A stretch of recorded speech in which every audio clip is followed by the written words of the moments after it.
सुरती तालुका बार्शी जिल्हा सोलापूर. सोलापूर जिल्ह्यातून आलेले आहेत. मी 12 इंची डबलचे कॉलम घेतले 400 वॅट मध्ये. RX 3000 machine.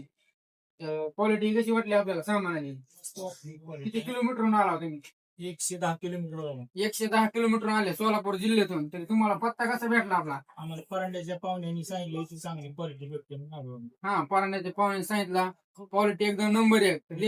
रेट कसा लावला? रेट बी चांगला रेट रिजनेबल. Reasonable rate. हा, क्वालिटी कशी वाटली? सामान सामान बी चांगलं आहे. चेक करून दिलं सामान. चेक करून दिलं. खात्रीचे सामान चेकिंग करून दिलेलं आहे. श्री माऊली इलेक्ट्रॉनिक्स कळून. गणपती उत्सवासाठी किंवा लाईव्ह कार्यक्रमासाठी कुणाला इलेक्ट्रॉनिक सामान लागल्यास एक वेळ अवश्य भेट द्या. धन्यवाद.